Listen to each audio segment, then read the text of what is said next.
오늘 말씀을 나누겠습니다. 원래는 제가 주중에 다른 말씀을 준비를 했는데 오늘 우리 신명기 말씀 묵상을 보면서 오늘까지 이 신명기의 이야기를 주일날 나눠야겠구나라고 생각을 했습니다. 한번 보시겠습니다.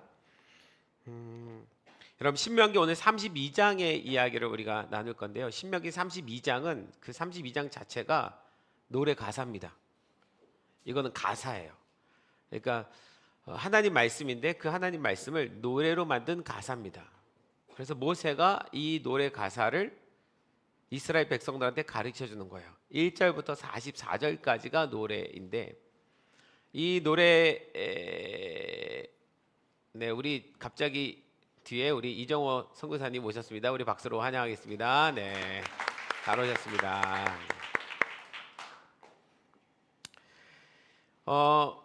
노래 가사인데 하나님이 모세에게 이 노래 가사를 이스라엘 백성들에게 주어서 노래로 부르게 하라고 하셨어요. 이 노래는 1년 부르고 2년 부르고의 문제가 아니고 10년, 20년이 아니라 100년, 200년이 아니라 1000년, 2000년. 아마 지금 이스라엘에 있는 백성들은 이 신명기 32장을 노래로 여전히 기억하고 있지 않을까 싶은 생각을 하는데, 그러니까 영원히 불러야 될 노래예요. 우리가 예배드릴 때 주님이 가르쳐 주신 기도 있잖아요. 주기도문 외워서 뭐 하는 것처럼 이스라엘 백성들은 이 찬양을 부르는 거예요. 1절부터 44절까지인데 제가 이 노래를 대강 이렇게 구분을 해보니까 총 7개의 주제로 돼 있어요. 그래 7개의 주제로 돼 있어서 저는 이 노래를 총 7절로 돼 있다. 우리가 찬송가 1절, 2절, 3절, 4절처럼 총 7절로 돼 있는 그런 노래구나 이렇게 생각을 합니다. 근데 이 노래를 이렇게 가사를 보면서 7개로 나누면서 이 7개로 나눈 이 주제가 이스라엘의 역사 전체를 설명하고 이 이스라엘의 역사 전체를 설명하는 것뿐만이 아니라 이 땅에 살아가고 있는 우리들에게 향한 하나님의 말씀이고 또 하나는 나 각 개인에게 하나님께서 주시는 내 인생 속에 내가 하나님과 어떻게 살아가야 되는지를 설명해 주는 가사라는 생각이 들어요. 그래서 원래는 이스라엘 백성들에게 주신 것인데 이거를 우리 민족들이 또한 받아들이고 나 개인으로 다시 받아들이면 참 좋겠다. 그래서 이 노래 가사를 좀 오늘 설명하고 싶어요. 자, 이 가사를 설명하기 전에 신명기 31장 16절에서 18절을 먼저 이렇게 보시면 하나님이 모세를 통해서 여호수아를 불러오라고 합니다. 그러니까 모세가 여호수아에게 이 말을 하는 거예요. 신명기서 31장 16절에서 18절 첫 번째 그 PPT 올려주시면 돼요.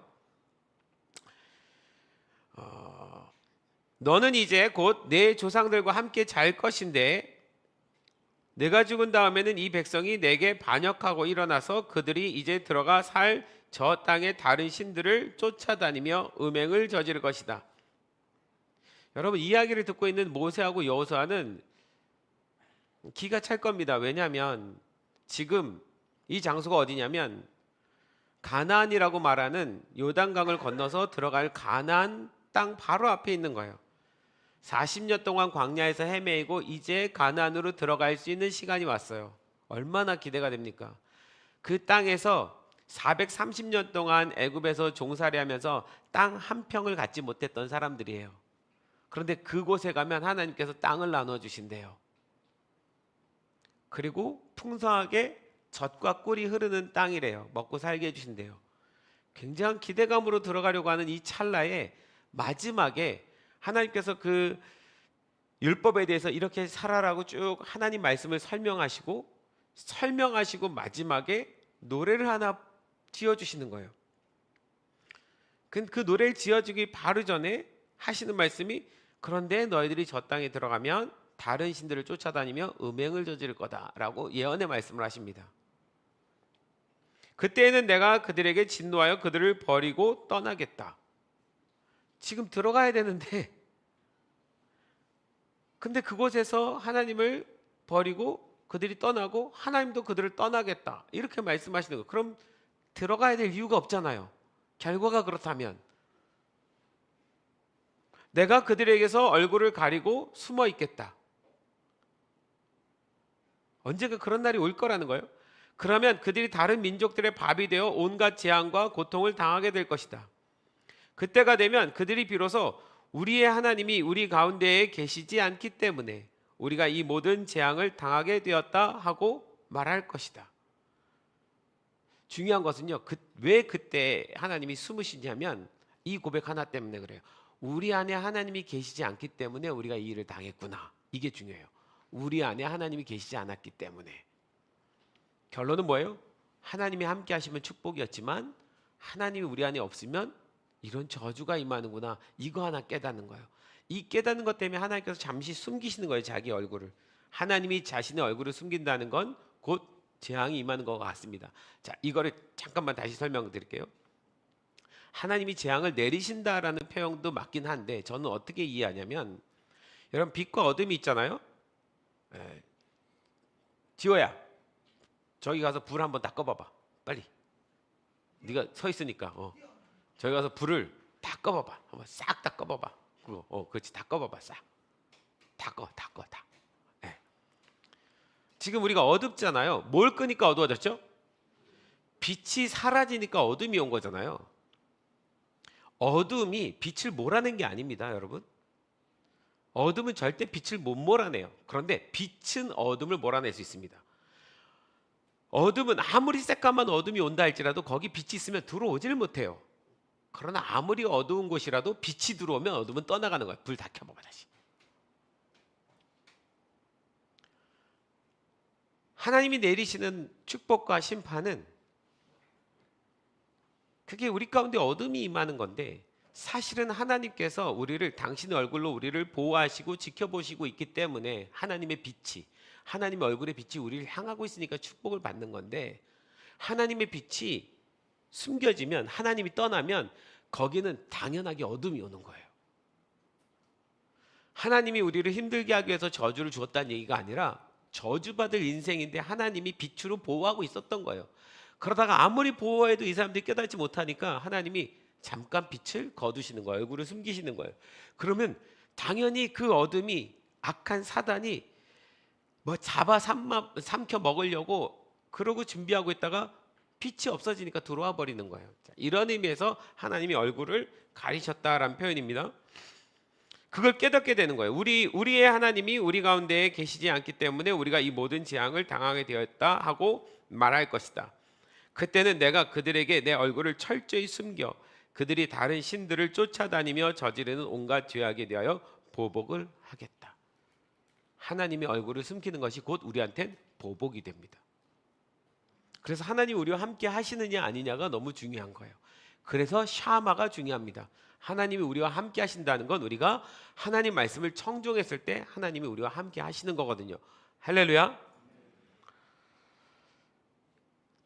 이게 이제 가나안에 들어가서 다음 세대를 이끌고 가야 될 여호수아가 이 말을 듣는 거예요.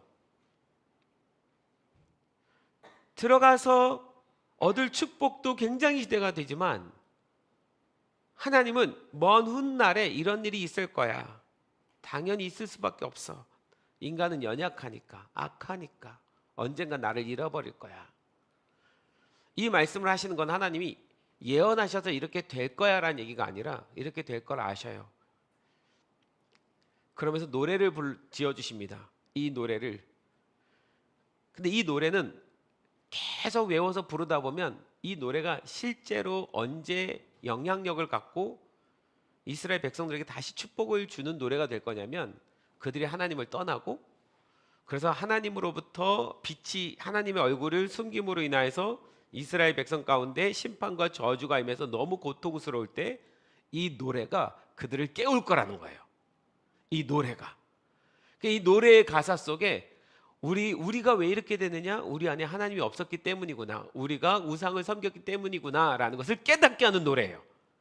그러니까 이 노래는 실제로 하나님이 이 노래를 주시는 데는 두 가지 의미가 있어요. 그러니 이 노래를 부르면서 이스라엘 백성들이 우리는 절대 하나님을 떠나지 말자라는 마음을 계속 가져서 축복을 받게 하는 마음. 그러나 그럼에도 불구하고 또 타락해서 범죄해서 우상숭배해서 하나님을 떠났다 할지라도 이 노래가 하나님께 다시 돌아올 수 있게 해주는 키가 되도록, 그러니까 축복의 키도 되고 저주를 받았을 때 다시 축복으로 돌아올 수 있는 키가 될 수 있는, 결국 이 노래는 어떤 영향력을 가진 거예요? 이스라엘 백성들이 하나님 앞에 돌아오게 하기 위한 노래의 가사예요. 할렐루야. 네. 이 이야기를 근데 듣고 있던 여호수아의 마음은 어땠을까요? 언젠가 이 백성이 하나님을 배신하고 떠날 수밖에 없구나. 나는 그 백성을 데리고 지금 이 가나안으로 들어가야 되는 거구나.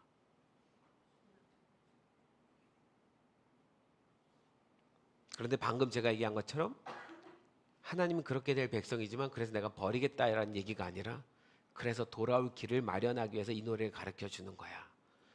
여러분, 여기서 여호수아와 모세의 마음은 어떠냐면, 어차피 거기서 하나님을 배신하고 우리가 저주받을 건 못하러 들어갑니까? 이런 생각이 들 수 있는데 하나님 마음을 보는 거예요. 하나님 원치 않지만 이 백성이 그럴 백성이란 거 모세와 여호수아가 뭘 보고 아냐면 지난 광야에서 40년의 생활을 보면서 알아요. 애굽에서 그 놀라운 기적 가운데 하나님이 건져내어 주셨는데 그 하나님의 은혜를 맛보고 만나도 맛보고 메추리도 먹고, 그리고 반석에서 물이 나는 기적도 보고 구름 기둥과 불 기둥을 보고 옷이 헤어지지 않고 신발이 40년 동안 닳지 않았는데도 불구하고 이스라엘 백성들은 뭐 했어요?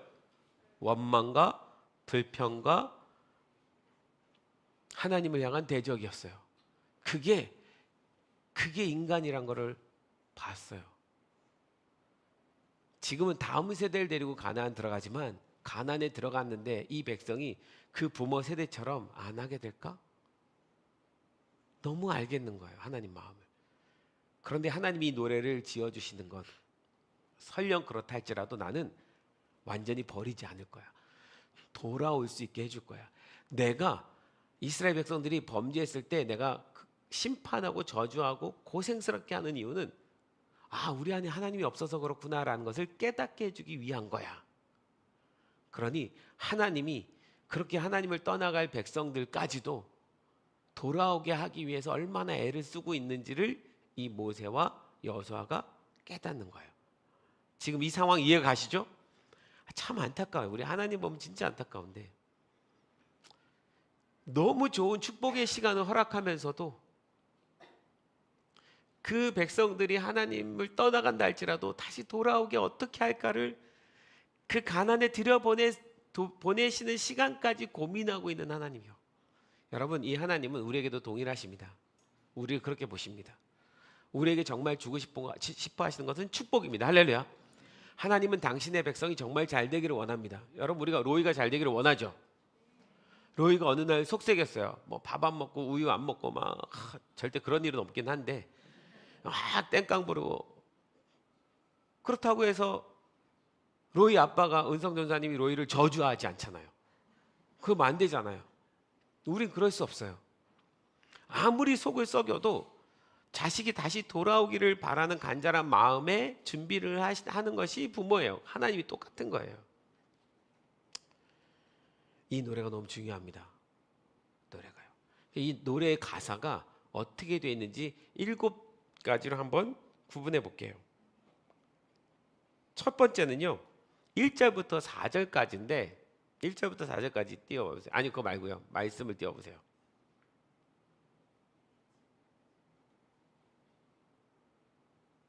아까 거 먼저 띄워주세요. 고마워요. PPT 먼저 띄워주시고.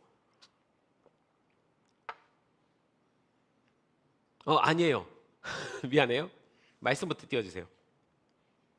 1절부터 4절까지의 내용은 뭐냐면 신실하신 약속을 지키시는 하나님에 대한 찬양이에요.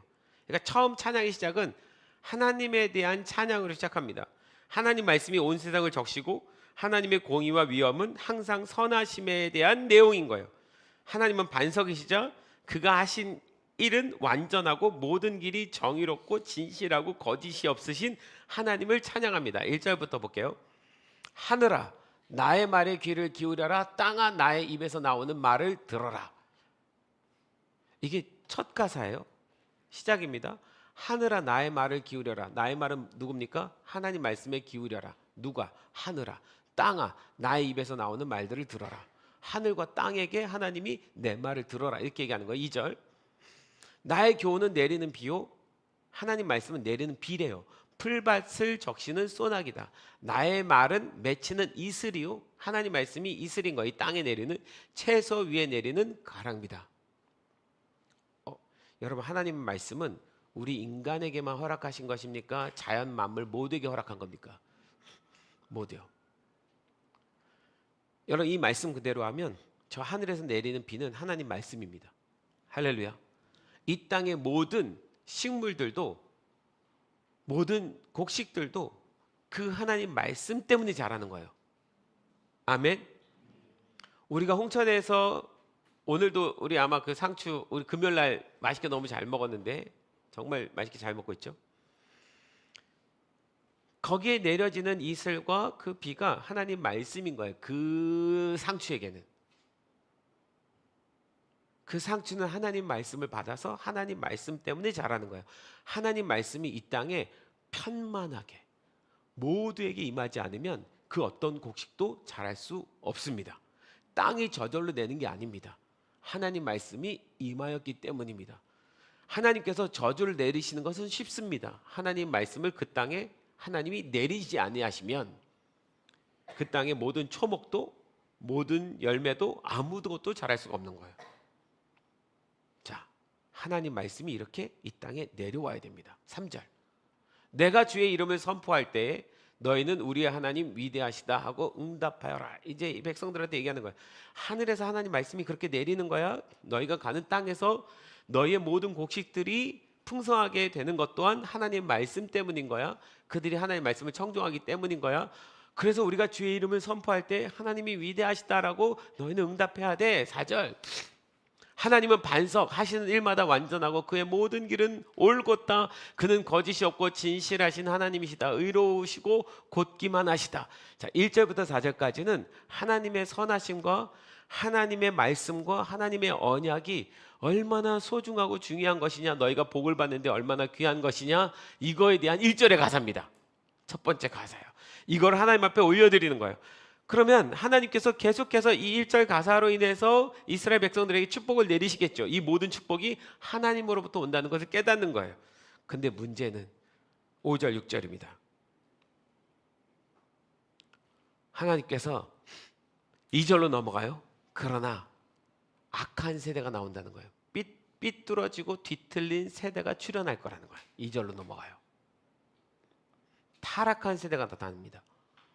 그러나 너희가 하나님께 맞서 악한 짓을 하니 수치스럽게도 너희는 이미 그의 자녀가 아니요 하나님 자녀가 아니요 비뚤어지고 뒤틀린 세대이다. 6절. 어리석은 백성아, 이 미련한 민족아, 너희는 어찌하여 주께 이처럼 갚느냐. 하나님이 앞에 그렇게 축복을 주셨는데 산천 초목에 하나님 말씀으로 그렇게 풍성하게 열매를 주실 건데 너희는 어찌하여 이렇게 갚느냐. 그는 너희를 지으신 아버지가 아니시냐. 너희를 만드시고 일으키신 분이 아니시냐. 어째서 이렇게 뒤틀린 세대가 출현했느냐. 여러분 2절에 이 노래를 부르는 거예요. 가나안 땅에 들어가서 풍요로울 때도 이 노래를 부르는 거예요. 그건 뭐예요? 와, 5절 6절 말씀처럼 이 2절과 같은 일들을 우리가 하면 안 돼. 그 경각심 때문에 이 노래를 부르는 거예요. 2절을 깨달으라고. 그러니까 하나님은 분명히 그들이 타락할 건 알지만 그래도 그 타락하지 않는 마음을 갖도록 하기 위해서 이 가사를 준 거예요. 그런데 세 번째 이제 3절로 넘어갑니다. 3절은 7절부터 14절까지예요. 하나님께서 그렇게 뒤틀린 세대가 나오고 문제가 생겼어요. 하나님 백성이 아닌 사람들처럼 행동하는 세대가 일어나 버렸어요.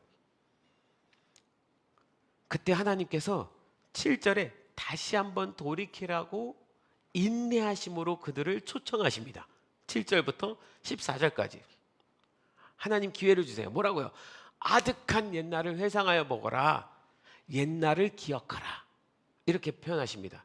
자, 따라해보세요. 옛날을 기억하라. 하나님 옛날을 기억하라는 거예요. 기억하라. 조상 대대로 내려온 세대를 생각하여 보아라. 이건 지금 아브라함부터 이삭, 야곱, 요셉, 애굽, 광야, 가나안, 이 모든 옛날에 조상 대대로 흘러왔던 이 시간들을 생각해 보라는 거예요.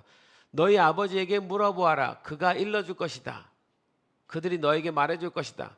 자녀들이 아버지한테 물어봐라. 8절. 가장 높으신 분께서 여러 나라의 땅을 나누어 주시고 인류를 갈라놓으실 때에 이 세상의 여러 나라들이 각 민족으로 막 나눠질 때 이스라엘 자손의 수요대로 민족들의 경계를 갈라놓으셨다. 이스라엘 백성 너희에게 땅을 주신 분이 누구냐?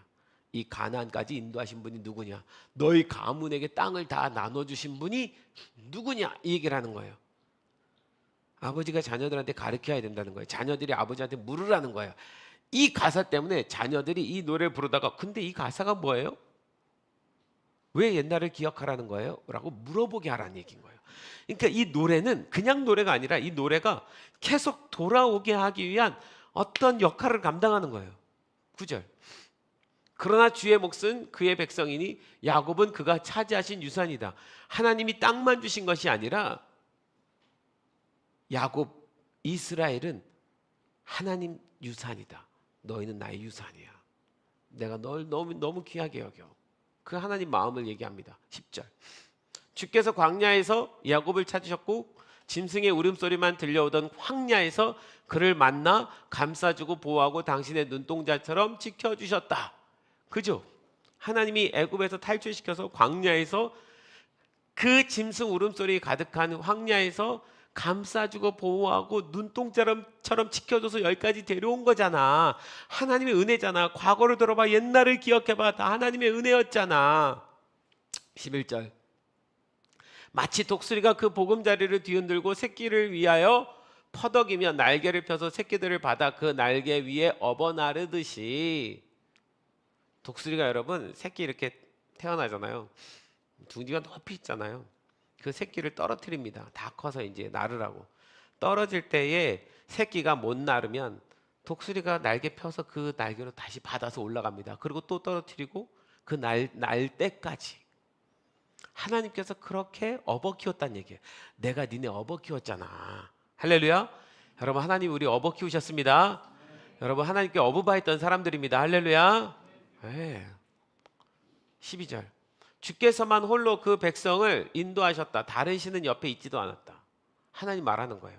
13절. 주께서 그 백성에게 고원지대를 차지하게 하시며 밭에서 나온 열매를 먹게 하시며 바위에서 흘러내리는 꿀을 먹게 하시며 단단한 바위에서 흘러내리는 기름을 먹게 하셨다. 14절. 소젖과 양젖과 어린 양의 기름과 바산의 순양과 염소 고기와 잘 익은 밀과 붉은 빛깔 포도주를 마시게 하셨다. 얼마나 은혜를 주셨냐에 대한 이야기예요. 아까 뒤틀린 세대가 나타났다고 그랬죠. 그런데 하나님이 그 뒤틀린 세대에게 말하는 거예요. 옛일을 기억해라. 기억하면 다시 이렇게 복을 주겠다는 얘기인 거예요. 그러니까 맨 처음에 하나님께서 내가 너희를 복을 주시는 나 하나님이야. 선한 하나님이야 라고 말하고 그런데 2절 너희 가운데 뒤틀린 세대가 나타나서 나 하나님을 거절하고 거부하는 세대가 나타나기 시작했어. 3절 그러나 너희가 옛일을 기억하고 우리가 왜 이렇게 됐지? 하나님의 은혜는 어디 갔지? 라고 돌아봤을 때 하나님은 다시 이렇게 은혜를 주실 거야 라는 얘기인 거예요. 여러분 우리 인생하고도 다르지 않습니다. 우리가 하나님과 만나가는 과정이 이렇습니다. 자, 세 번째. 이게 세 번째죠. 네 번째 여기 아까 옛일을 기억하라고 그랬잖아요. 기억이라는 단어를 제가 금요일날 잠깐 설명하다가 시간이 없어서 말았는데 여러분 혹 금요일날 집이 멀어서 여기 못 오시더라도 영상으로라도 꼭 들어오세요. 왜냐하면 말씀이 연결이 되어서 가고 있어가지고 금요일날 말씀을 안 들으면 이제는 이 빠진 것처럼 하나님의 말씀과 계시를 제대로 이해 못할 거예요. 무조건 예배에 참석하셔야 됩니다. 이렇게든 저렇게든. 올 수 있는 분들은 오시고 정이 시간상 안 되시는 분들은 꼭 참여하셔서 말씀을 들으셔야 돼요. 제가 보니까 하나님이 저는 금요일과 주일을 좀 따로 이렇게 나눠서 가고 있는데, 분리를 하고는 있는데, 그런데 하나님이 어떤 때에는, 너무 중요할 때는 연결해서 가실 때가 있더라고요. 그래서 꼭 다 참여하시기를 바랍니다. 기억이란 단어가 자카르인데, 이 기억이란 단어는 단순히 머릿속에 옛날 일을 떠올리는 것을 말하는 게 아니에요. 이 자카르, 기억이란 단어 안에는 어떤 의미가 포함되어 있냐면 하나님의 언약과 관련된 모든 일들을 기억하라는 의미예요. 언약과 관련된 하나님의 언약과 그 언약을 이행하신 하나님의 어떤 역사를 기억하라는 거예요. 그러니까 과거의 어떤 추억을 기억하는 것이 아니라 하나님께서 말씀하시고 말씀하신 하나님이 이루신 하나님의 놀라운 역사, 그 사실들을 기억하라는 거예요. 내가 과거에 어떤 은혜를 받았는지를 기억하는 거예요. 내게 어떤 은혜가 있었는지, 내가 처음 하나님 만났을 때 은혜, 하나님 나한테 기적을 베풀었을 때 은혜, 내가 수렁 속에 있었던 어떤 때 하나님께서 나를 그 수렁에서 기가 막히게 건지셔서 반석에 올리셨던 어떤 사건들에 대한 이야기, 내가 처음 선교 가서 받았던 은혜 이야기, 과거에 하나님이 나와 함께 하셨던, 내가 말씀을 따랐을 때 하나님께서 나에게 축복하셨던 그 모든 일들을 기억하라는 거예요. 여러분, 이 말씀 우리가 우리에게로 갖고 오면 혹여 삶이 힘들고 어렵고 지치고 내 안에 내 인생에 축복이 있나 없나 이런 생각이 들 때 여러분이 하셔야 될 첫 번째가 옛날을 기억하는 겁니다. 할렐루야. 옛날을 기억해야 됩니다. 하나님이 내 인생 가운데 주셨던 특별한 은혜의 시간들을 떠올려야 됩니다. 그거를 떠올리는 걸 자꾸 하는 거예요. 그 안에서 하나님의 사랑과 하나님의 긍휼하심과 하나님의 은혜와 하나님의 역사를 다시 떠올리는 거예요. 그래야 내 안에 믿음이 생깁니다. 그래야 말씀 안으로 다시 들어갈 수 있습니다. 할렐루야. 하나님 이걸 너무 원하시는 거예요. 여러분, 옛일을 잊어버리시면 안 됩니다. 옛날 일들을 자꾸 소환하셔야 됩니다. 오늘의 이 역사도 몇 년이 지나가고 나면 또 옛날이 될 겁니다. 또 소환해야 됩니다. 우리 희정자매가 아까 그 고백을 했지만 몇 년 후에 다시 이때 일을 떠올려서 하나님, 내가 아멘 했을 때 하나님께서 안 될 일들을 허락하시지 않았습니까? 라고 또 소급해서 하나님의 은혜를 바라볼 때 하나님께서 또 축복하실 것입니다. 그러니 우리가 축복을 받는 비결은 옛일을 기억하는 겁니다. 할렐루야. 옛일을 기억하는 거예요. 우리 헤브스, 니네한테 옛일은 다른 게 아니야. 작년에 캄보디아 선교, 올해 캄보디아 선교, 얼마나 은혜가 있었는지, 내가 붙잡고 기도한 사람에게 하나님이 어떻게 축복하셨는지, 그를 어떻게 낫게 하셨는지, 그거 다 기억하는 거. 옛일을 기억하는 거예요. 여러분, 그래서 옛날 일을 기억한 사람이 정말 믿음이 좋을 겁니다. 할렐루야. 그래서 오늘 제가 말씀 후에 여러분 가정교회마다 나눔할 때 이번 주부터는 제가 질문지를 줬어요. 목자님들에게 이 말씀에 의한 이 질문들을 같이 나누라라고 제가 줬는데, 그것 중에 꼭 오늘 나눠야 될 이야기는 뭐냐면, 내가 하나님의 말씀과 언약 안에서 가장 은혜롭고 축복을 받았던 때가 언젠지를 생각해보고 그거를 같이 이야기하고 나누고 그런 시간을 꼭 가지십시오. 그래서 내 인생에 하나님이 어떻게 축복하셨는지를 돌아보는 거, 이거 잘한 사람이 복 받는 사람입니다. 아멘. 아멘. 자, 네 번째 주제가 뭐냐면, 이 4절이 뭐냐면, 이거는 15절부터 18절까지인데, 그런데 기억하라고 했는데 15절부터 보세요. 15절부터. 그런데 이스라엘 백성들이 또 타락하기 시작합니다. 어떻게? 이스라엘은 부자가 되더니 반역자가 되었다. 뭐가 되면 반역자가 됩니까? 부자가 되면. 이거 하나님 복 줘야 돼요, 말아야 돼요? 하나님 복 너무 주시고 싶은데, 그래서 소망해서 복을 주는데 왜 부자가 되면 반역자가 되냐고요. 여러분, 우린 부자가 되더라도 절대 반역자 되지 맙시다. 할렐루야. 제발요, 제발요. 희정자매 부자가 되십시오. 그러나 반역하지 마십시오. 부자가 되면 그 하나님 주신 부를 누릴 수 있는 방법이 뭔지 아십니까? 이 부가 어디서 왔지? 이 은혜가 어디서 왔지? 하나님이 옛날을 기억하는 거예요. 옛일을 계속해서 하나님의 은혜의 그 시간들을 기억하면 오늘 내가 딴짓을 안 해요. 딴짓을 안 한다고. 지난주에도 제가 잠깐 얘기했죠. 그래서 여러분 11조 떼먹지 마세요. 아무리 어려워도 진짜 11조는 건들지 마세요. 주님께 드리세요. 그거 갖고 내가 부자 되는 거 아닙니다. 이게 여러분 100만 원 벌 때 10만 원 11조 내는 거 쉽습니다. 1억 벌 때 1000만 원 11조 내는 거 쉬울까 어려울까요? 어려워요. 10억 벌 때 1억 11조 내는 거 쉬울까 어려울까요?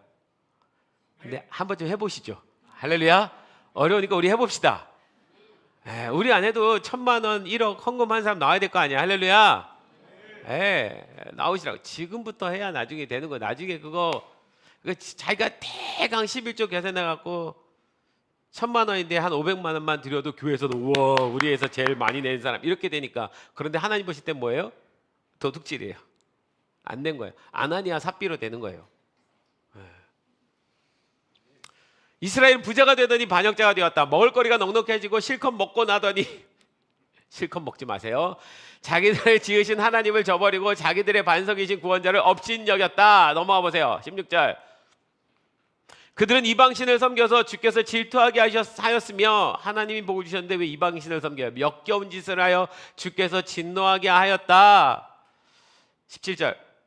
너희는 하나님도 아닌 신들에게 제사를 드렸다. 너희가 알지도 못하는 신들, 새롭게 나타난 새 신들, 너희 조상이 섬기지 않았던 신들, 가나안의 신들이죠. 가나안 신들 섬기기 시작합니다. 이 우상 숭배는요 문화로 들어와요. 그게 멋져 보이거든요. 그리고 이 당시에 이 우상 숭배들은 전부 다 음란과 연관이 되어 있습니다. 굉장히 음행함과. 그래서 음란의 문화가 들어오면서 그 종교로 빠지는 거예요. 사람들이 먹고 살고 배가 부르고 부자가 되니까 그 다음에는 당연하게 쾌락을 쫓게 되는 삶이 되는 거예요. 18절. 너희는 너희를 낳은 바위를 버리고 너희를 낳은 하나님을 잊었다. 바위, 반석, 예수님을 버린 거죠. 하나님을 버렸다. 잊었다. 자, 이게 4절입니다. 이렇게까지 갈 거란 얘기예요. 이스라엘 백성들이. 여러분, 우린 여기까지 가지 맙시다. 이 노래를 부른 이유는 무조건 이렇게 될 거야가 아니에요. 주님이 어디서 멈추라는 거예요? 3절까지에서 멈추라는 얘기예요, 사실은. 그런데 그럼에도 불구하고 이 4절 여기까지 갔다 치더라도 내가 너희들을 살릴 방법은 이라고 설명을 하시는 거랑 똑같아요.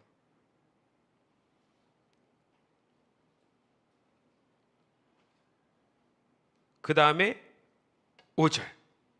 5절은 19절부터 34절이에요. 한번 보세요. 19절부터. 이 5절의 이야기는 이제 이스라엘 백성들이 그래서 하나님께 진노를 받게 되는 이야기입니다.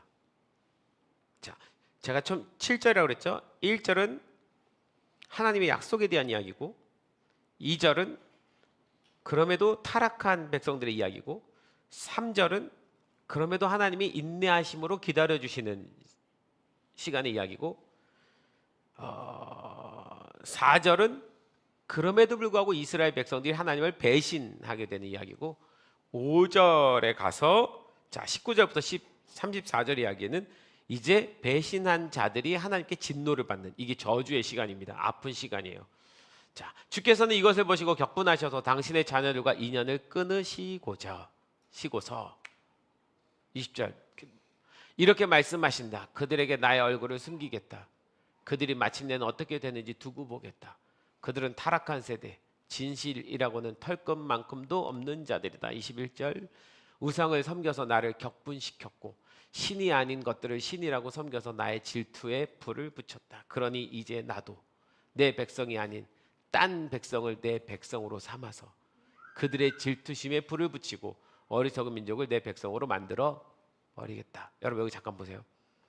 하나님이 질투를 느끼셔. 너희들이 우상 숭배해? 난 질투의 하나님이야.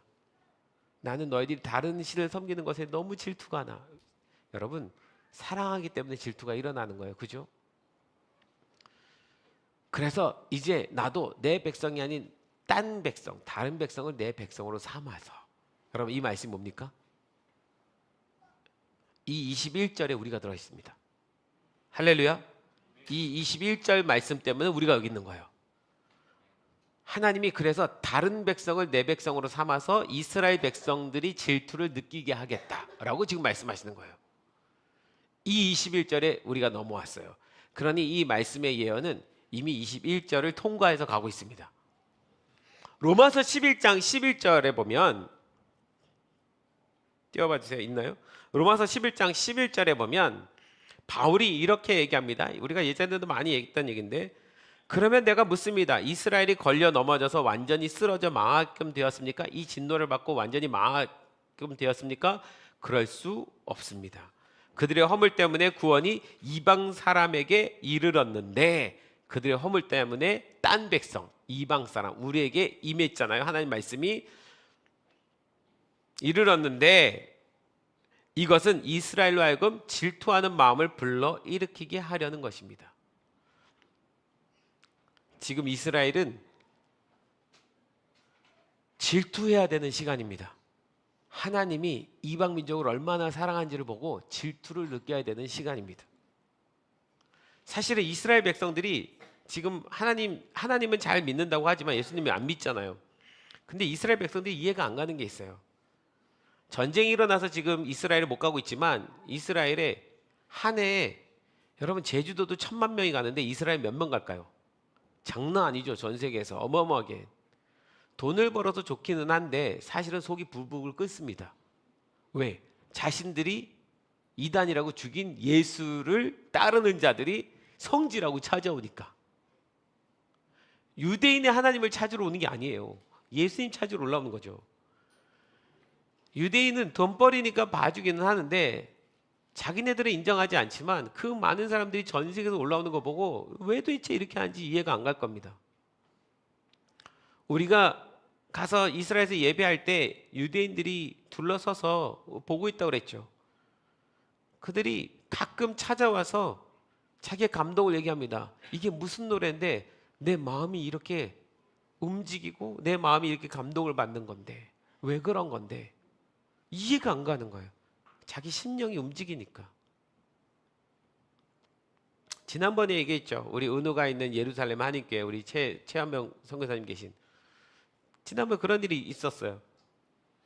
지나가던 유대인이 갑자기 어떤 건물에서 찬양을 부르는데 그게 뭔지 모르는데 한국말로 노래를 부르는데 그 노래에 이끌려서 유대인이 자기도 모르게 그 예배 시간에 들어온 거예요. 와서 봤더니 한국인들이 주일날 예배를 드리고 있는 거지. 자기 마음이 너무 감동이 되니까, 이 주체를 못 하겠으니까 이게 뭐냐고, 한국인들이 하나님께 예배하는 거라고. 나 여기 잠깐 앉아 있어도 되냐고.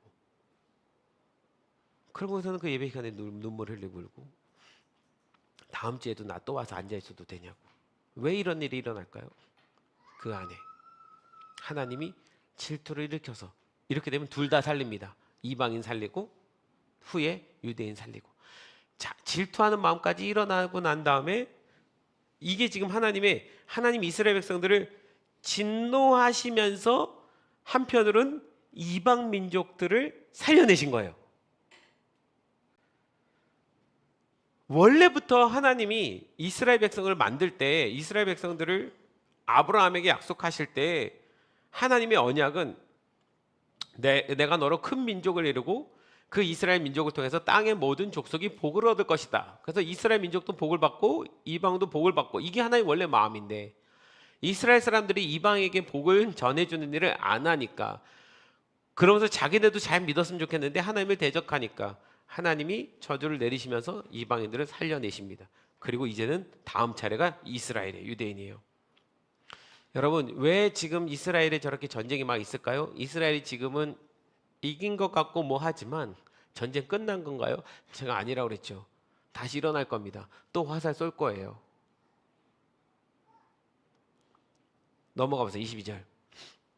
나의 분노에서 나오는 불꽃이 저 아래 수월까지 타들어가며 땅 위에 있는 모든 것들을 삼켜버리고 맷뿌리까지 살라버릴 것이다. 이 날이 와요. 지금 21절에 있습니다. 이 세계가. 22절의 시간이 와요. 하나님이 이스라엘을 완전히 바닥에다 깔아 뭉개시는 그날이 올 거예요. 하나님의 축복을 받은 민족이지만 이 시간을 지나가야 돼요. 이 노래가 사실 예언적인 거죠. 23절 보세요. 내가 온갖 재앙을 그들에게 퍼붓고 나의 화살을 모조리 그들에게 쏘겠다. 지난 2주 전에 우리 이란 전쟁에 있어서 이란이 화살의 으뜸이라고 그랬잖아요. 그죠? 화살 쏘는 민족으로서. 그때 제가 그 미사일이라는 표현도 썼잖아요. 24절. 나는 그들을 굶겨서 죽이고 불같은 더위와 열병으로 죽이고 짐승의 이빨에 찢겨서 먹히게 하고 티끌 속을 기어다니는 독사의 독을 그들에게 보내겠다. 하나님이 철저히 이렇게 심판하시는 시간이 옵니다. 점점 이 시간이 다가오고 있습니다. 25절. 바깥에서는 칼에 맞아 죽고 방 안에서는 놀라서 죽으니 총각과 처녀, 젖먹이와 노인 모두가 다 같은 꼴을 당할 것이다. 26절. 본래는 내가 나의 백성을 다 흩어버려서 아무도 그들을 기억할 수 없게 하려고 하였으나 얼마나 하나님께서 진노하셨는지 싹 쓸어버리고 아무도 안 남기려고 하셨으나 27절. 그렇게까지는 하지 않았으니 원수들이 자랑하는 것을 내가 참아볼 수 없기 때문이다. 원수가 내가 이겼다, 이거 내가 참아볼 수 없으니까 그렇게까지는 하지 않을 거야. 내가 내 백성을 징벌한 것인데도 원수들은 마치 사단 마귀가 저희의 힘으로, 자기 힘으로 내 백성을 패배시킨 것처럼 자랑할 터이니 그 꼴이 보기 싫어서 내가 내 백성을 전멸시키지는 않을 거다. 그래서 항상 누가 남아요? 그루터기가 남아요. 남은 자가 남는 거예요. 28절. 이스라엘은 어리석은 백성, 깨닫지도 못하는 백성이다. 29절. 자기들이 왜 패배를 당하였는지 깨달을 지혜라도 있었으면 좋으련만 그들의 종말이 어떻게 될지 깨닫기만이라도 했으면 좋으련만. 30절. 주께서 당신의 백성을 포기하지 않으신다면 그들의 반석에서 당신의 백성을 원수에게서 팔아넘기지 않으셨다면 어떻게 원수 하나가 이스라엘 사람 1000명을 물리치고 둘이서 10,000명을 도망치게 할 수 있었겠는가? 이스라엘이 포기했기 때문에 원수가 이스라엘 이렇게 할 수 있게 되었다라는 얘기예요. 31절. 우리의 원수까지도 자기들의 반석이 우리의 반석보다 약함을 안다. 원수 마귀도 예수님 이길 수 없다는 걸 안다라는 얘기예요. 32절. 그들의 포도는 소돔의 포도나무에서 온 것이며 원수도 우리에게 그 풍요 속에 은혜를 주는 것 같지만 그 포도는 소돔의 포도나무예요. 고모라의 밭에서 온 것이다. 그들의 포도에는 독이 있어서 송이마다 쓰디 쓰다. 하나님이 주신 복은 달고 달지만 사단 마귀가 준 복은 쓰고 써요. 언젠간 나를 죽일 거예요. 33절. 그들의 포도주는 뱀의 독으로 담근 독한 술이요 독사의 독이 그득한 술이다. 이 독한 포도주는 내가 쓸 때가 있어서 숨겨 놓았던 것, 그 사단 마귀의 악함도 쓸 때가 있어서 내가 잠깐 놔뒀다는 거예요. 나중에 쓰려고 곳간에 보관하여 두는 것이다. 35절 넘어가 보세요. 자, 이렇게 하나님께서 진노하실 것에 대한 이야기가 5번째 5절의 이야기예요. 그 다음 35절부터 42절까지는 6절. 여러분, 이건 마지막 때의 이야기입니다. 6절은 뭐냐면 그 원수, 이스라엘 괴롭힌 원수, 내가 이제 끝장낼 거야. 원수에 대한 얘기예요. 원수 갚는 것은 내가 하는 일이니 내가 갚는다. 이스라엘 그렇게 괴롭혀서 내가 갚을 거야. 이스라엘이 넘어질 때가 곧 온다. 원수들이 넘어질 때가 곧 온다. 재난의 날이 가깝고 멸망할 때가 그들에게 곧 덮친다. 우리가 아는 이 날은 마지막 때, 종말 때, 주님 오실 그때를 얘기하는 거예요. 하나님 예수님께서 원수를 끝장내러 오시는 그 날이에요. 36절. 그들이 기진맥진하고 갇힌 사람도 노인 사람도 하나도 남지 않았을 때 주께서는 당신의 백성을 심판하시고 당신의 종들을 불쌍히 여기실 것이다. 그때 하나님이 이제 불쌍히 여기셔요. 마지막 때 이스라엘 백성들을 불쌍히 여기십니다. 사실은 원수들을 보복하시며 끝장내시면서 남은 이스라엘 백성들을 구원하시는 시간인 거예요. 그러니까 원수들에게 심판을 내리시는 시간은 이 땅을 주관하고 이 땅에 임금 노릇했던 원수 사단 마귀를 하나님께서 그냥 끝장내 버리시는데 그 시간이 우리한테는 해방인 거예요. 할렐루야. 37절. 그때 주 하나님이 말씀하신다. 그들의 신들이 어디냐? 그래, 니네가 섬겼던 신들 어디 있어? 그 원수들이 누군데? 그들이 피난처로 삼던 그 반석은 어디에 있느냐? 38절. 그들이 제물로 바친 포도주를 받아 마시던 그 신들이 어디에 있느냐? 그들이 일어나 너희를 돕게 하고 그들이 너희의 피난처가 되게 하여라. 너희가 믿는 우상이 한번 이 문제를 해결하게 해봐. 나를 대적하게 해봐. 39절. 그러나 이제는 알아라. 나 오직 나만이 하나님이다. 할렐루야. 이 말 하시고 싶어서 그래요. 마지막까지 하나님이 인내하시다가 결국 손을 대시는 건 오직 나만이 하나님이다. 이거 가르쳐 줘야 돼요. 아까 모세에게 그랬잖아요. 30장에서. 그때가 되면 우리가 왜 이렇게 되었는가? 우리 안에 우리 하나님이 없구나라는 깨닫는 거. 하나님만이 오직 하나님이시구나. 이거 하나 고백을 받아야 되니까. 그래야 다시 해방시켜 줄 수 있으니까. 나밖에는 다른 신이 없다. 이 찬양의 고백의 가사의 하이라이트는 이 고백을 마지막에 받으시는 것으로 넘어가는 거예요. 나는 죽이기도 하고 살리기도 한다. 나는 상하게도 하고 낫게도 한다. 아무도 내가 하는 일을 막지 못한다. 40절. 내가 하늘로 손을 들고 내가 나의 영원한 삶을 두고 맹세한다. 41절. 나는 나의 칼을 날카롭게 갈아서 내 손으로 재판을 주관하며 내 원수들에게 보복할 것이다. 나를 미워하는 자들에게 보응하겠다. 42절. 피살자와 포로들의 피, 적장의 머리에서 나온 피, 내 화살이 이 피를 취하도록 마시고 내 칼이 그 고기를 실컷 먹을 것이다. 43절. 모든 나라들아 주의 백성 42절까지가 심판에 대한 이야기예요. 마지막 7번째 노래가 43절입니다. 사실은 이 7번째 노래, 이 노래를 위해서 지금껏 온 거예요. 이게 주님 오셨을 때 마지막 모습입니다. 모든 나라들아 주의 백성과 함께 즐거워하여라. 주께서 그 종들의 피를 흘린 자에게 원수를 갚으시고 사단 마귀 끝장내버렸어. 이제 당신의 대적들에게 복수하신다. 당신의 땅과 백성이 지은 죄를 속하여 주신다. 모든 나라들아 기뻐하라. 할렐루야. 이 때가 하나님 나라입니다. 여러분, 이 32장 1절부터 43절의 노래 가운데 이스라엘의 시작과 끝이 있고 이 세상의 시작과 끝이 있고 우리의 인생의 시작과 끝이 있고 주님 오심과 다시 오심이 다 기록되어 있습니다. 지금은 예수님이 처음 오셔서 우리를 인내해 주시는 시간입니다. 자, 이 7절을 요약한 거를 다시 한번 띄워봐 주세요. PPT 보세요. 7절을 다시 한번 요약 보세요.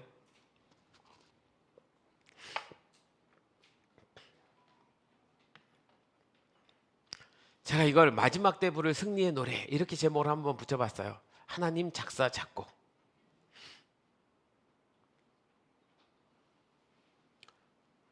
7절이 있다고 그랬죠. 총 주제로. 1절은 언약이에요. 신실하신 약속의 하나님. 그 하나님을 찬양하라는 거예요. 2절은 타락이에요. 그럼에도 불구하고 악한 세대가 출현할 것에 대한 예고예요. 3절은 하나님의 인내하심이에요. 옛일을 기억하고 돌아오라고 하십니다. 하나님의 은혜 속에. 저는 지금 우리의 시간이 이 3절에 있다고 생각해요. 하나님이 여전히 기다려주시고 인내하시는, 우리가 옛일을 돌아보고 하나님의 은혜를 기억하며 하나님이 다시 우리에게 은혜를 베풀어 주시는, 지금은 은혜의 시간입니다. 할렐루야. 심판의 시간은 아까 뒤에 나오죠. 4절 배신. 그럼에도 타락하여 하나님을 배신합니다. 이 3절에서 4절로 넘어가고 있는 시대 같아요. 이 시대가. 그래서 여러분 마지막 때 예수님이 얘기하실 때 보면 마태복음 24장에 그런 얘기 하잖아요. 그 마지막 때가 되면 전쟁과 전쟁, 기근과 기근, 세상의 사랑이 식어지고 부모와 자식이, 그리고 시어머니와 며느리가 뭐와 싸우고 다투고 서로 원수가 되고,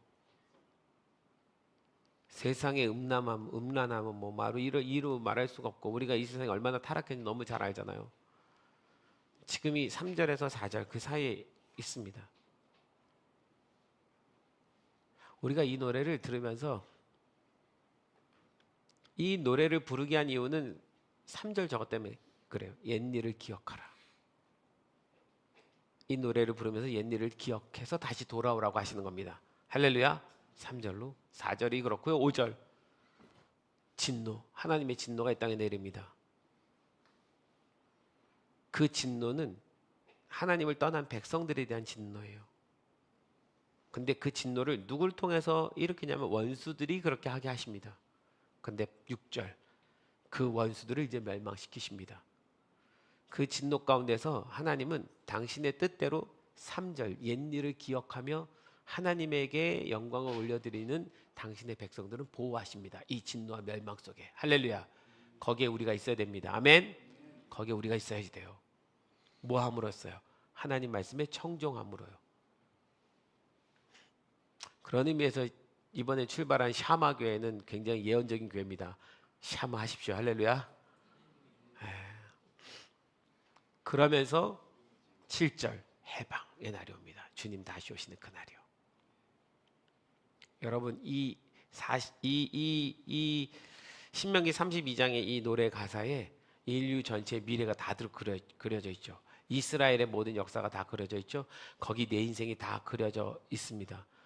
이건 하나님께서 이 말씀을 통해서 우리에게도 개인적으로 적용하십니다. 옛일을 기억하라. 할렐루야. 우리가 이 안에서 이 진노 가운데 머물지 않고 타락하지 않고 배신하지 않고 그럼에도 불구하고 하나님 말씀을 따르는 백성들이 있습니다. 그들은 뭐 하는 사람입니까? 옛일을 기억한 사람들. 옛일을 기억이란 단어 안에 뭐가 있다고 그랬죠? 하나님과의 언약의 시간들이에요. 내가 하나님과 언약 가운데 있었던 어떤 축복의 시간들을 기억하고 그 안으로 또 들어가려고 애쓰는 그 마음들이요. 그 노력과 그 수고와 그 애씀이 없다면 나는 자연히 저 가사 그대로 따라갈 수밖에 없을 겁니다. 예배팀 나와주시고요.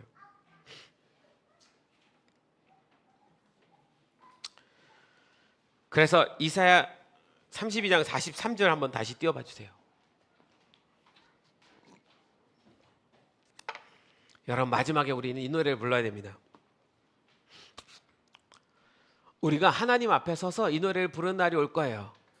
주님이 오시는 그날에 옛일을 기억하며 언약 안에 살기를 소망해서 하나님의 말씀을 청종하고 그 복을 누리며 이 진노 가운데서도 하나님의 진노 안에 숨겨져서 하나님이 그 당신의 자녀를 비밀한 초막에 감추시고, 여러분 성경에 이런 말씀 있잖아요.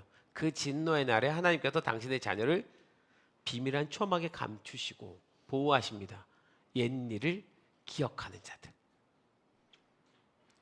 여러분, 당분간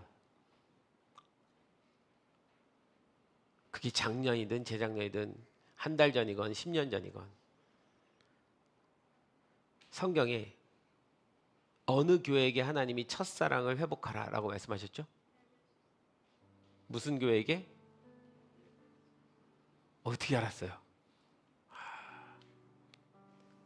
에베소 교회에게 말씀하시잖아요. 첫사랑을 회복하라. 마지막 때 하나님이 우리에게 계속 요구하시는 것이 그 첫사랑을 기억하라는 거예요. 하나님의 은혜 가운데 깊이 거했던 어떤 시간들이 여러분 있을 겁니다. 아니면 그 은혜가 이제 막 시작된 사람들도 있을 수 있고요. 첫사랑만큼 강하고 깊은 여운은 없습니다. 첫사랑과 똑같은 사랑을 다시 할 수는 없어요. 첫사랑이니까. 그런데 그 첫사랑 때문에 다시 내 안에 갈급함이 일어나는 건 중요해요. 그게 옛일을 기억하는 거예요. 저는 우리 빌라델비아 성도 여러분들이 그 첫사랑이었던 시간들을 기억하고 돌아보는 그런 시간들을 가졌으면 좋겠습니다. 어쩌면 세상에서 식어지고 나태해지고 게을러졌던 나를 다시 일으켜서 다시 주님 앞에 뜨겁게 예배하고 기도하고 하나님 말씀을 사모하는 그 마음으로 들어가셔야 됩니다. 그래야 그날에 우리는 주님 오신 그날에 거룩한 백성이 흰 옷을 입고 주님 앞에 찬양하고 예배하는 그 자리에 서게 될 겁니다. 신명기 32장 43절이 그 말씀입니다. 한번 같이 읽읍시다. 같이 시작. 만민아 이제 주님의 백성과 함께 환호성을 외쳐라. 주님의 백성을 학살한 대적들에게 주께서 원수를 갚으셨다. 주께서 대적들에게 복수하셨다. 그러나 주께서는 자기 백성의 죄악은 용서해 주시고 자기의 백성이 사는 땅에서는 재앙과 저주를 거두어 주셨다. 할렐루야. 제가 시편 23편 5절 말씀이 기억났는데 최근에 이 말씀이 참 저를 이렇게 위로합니다. 하나님 앞에 가끔 이 기도를 드려요. 시편 23편 아시죠? 시작이 뭡니까? 여호와는 나의 목자시니 내게 부족함이 없으리로다. 시작하면서 뒷부분에 5절에 가면 이 말씀이 있어요. 주께서는 내 원수들이 보는 앞에서 내게 상을 차려주시고 내 머리에 기름 부으시어 나를 귀한 손님으로 맞아주시니 내 잔이 넘치나이다. 언젠가 원수의 목전에서 나에게 기름을 발라주시고 그 원수들이 보는 앞에서 나를 위하시는 그 모습을, 이게 우리가 마지막에 봐야 될 모습입니다. 할렐루야. 옛일을 기억하지 않으면 우리는 진노 가운데 멸망할 수밖에 없는 백성으로 갈 거예요. 하나님 우리가 진짜 복을 누리시기를 원하십니다.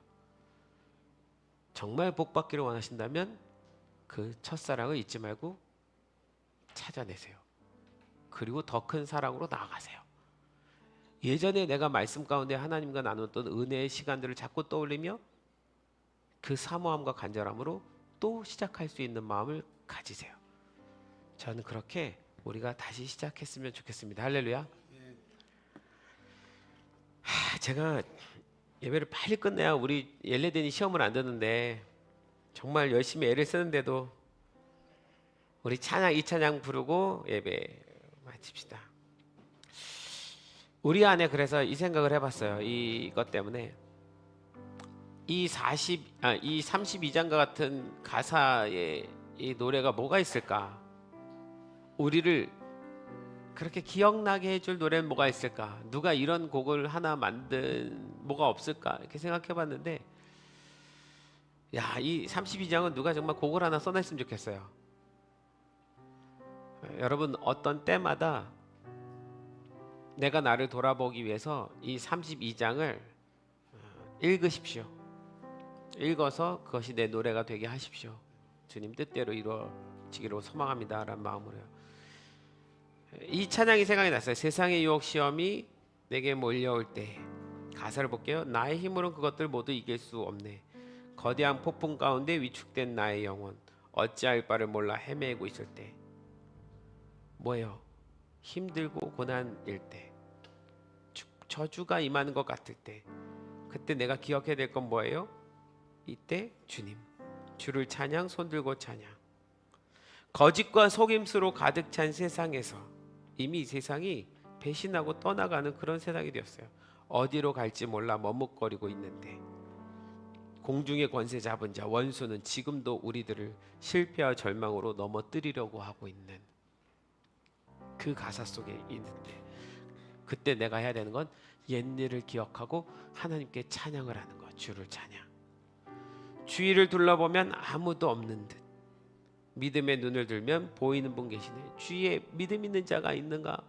나 혼자 싸우는 믿음 같을 때 있어요. 그런데 믿음의 눈을 들면 보이는 분 계시니 지금도 내 안에서 역사하고 계시는 사망과 어둠의 권세에 물리치신 예수님, 43절의 말씀처럼. 할렐루야. 그분을 찬양하는 겁니다. 우리 일어나서 한 번만 찬양하고 기도하고 마칩시다. 세상의 유혹 시험이 내게 몰려올 때에 나의 힘으로 그것들 모두 이길 수 없네. 거대한 폭풍 가운데 위축된 나의 영혼, 어찌할 바를 몰라 헤매이고 있을 때 주를 찬양.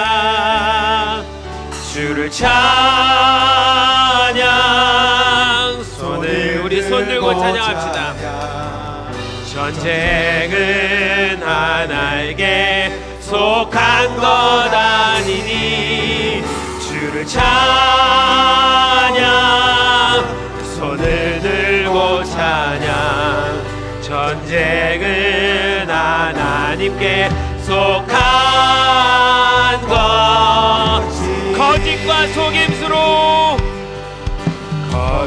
거짓과 속임수로 가득 찬 세상에서 어디로 갈지 몰라 머뭇거리고 있네. 공중의 권세 잡은 자 지금도 우리 실패와 절망으로 넘어뜨리려고 하지만 그때 우리는 주를 기억하면서 주를 찬양, 주를 찬양, 손을 들고 찬양. 전쟁은 나에게 속한 것 아니니 주를 찬양, 손을 들고 찬양. 전쟁은 하나님께 속한 것. 다시 한번 1절로 돌아갑니다. 세상의 유혹 시험이, 세상의 유혹 시험이 내게 몰려올 때 나의 힘으론 그것들 모두 이길 수 없습니다. 거대한 폭풍이 몰려올 때 위축된 나의 영혼이지만 어찌할 바를 몰라서 헤매고 있지만 그때 우리는 기억해야 됩니다. 예수님의 언약을, 주를 찬양, 주를 찬양, 손을 들고 할렐루야. 전쟁은 나에게 속한 것 아니니 주를 찬양, 손을 들고 찬양. 전쟁은 하나님께 속한 것. 거짓과 속임수로, 거짓과 속임수로 가득 찬 세상 어디로 갈지 몰라, 어디로 갈지 몰라 머뭇거리고 괜찮습니다. 그래도 공중의 권세 잡은 자 지금도 우리 실패와 절망으로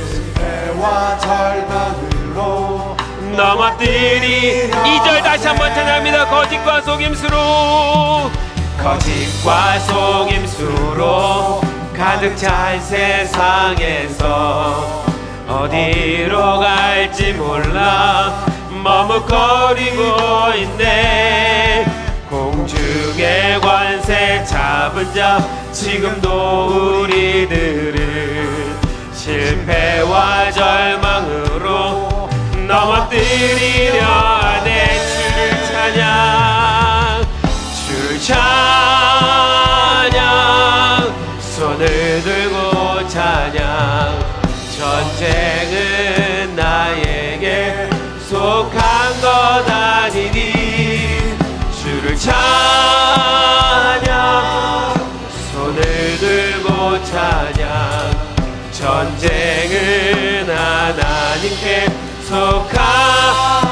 주위를 둘러보면 아무도 없는 듯, 주위를 둘러보면 아무도 없는 듯, 믿음의 눈을 들면 보이는 분 계시네. 지금도 내 안에서 역사하고 계시는 사망과 어둠의 권세 물리치신 예수님. 주를 찬양, 손을 들고 찬양. 전쟁은 나에게 속한 것 아니니 주를 찬양, 손을 들고 찬양. 전쟁은 하나님께 속한 것.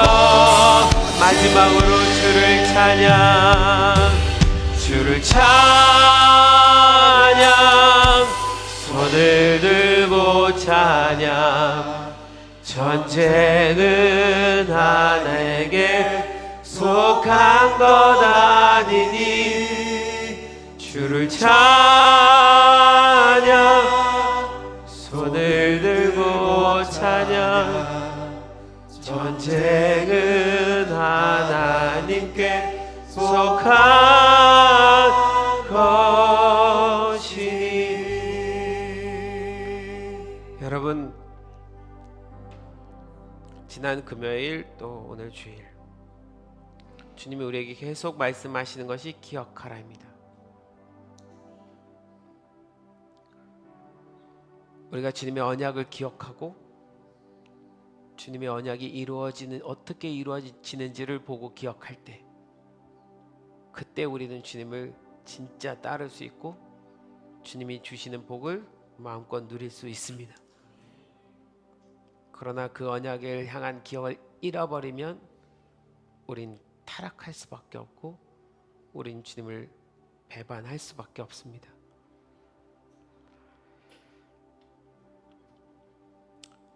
매일매일 주님 앞에 그래서 기도하면서 엎드리십시오.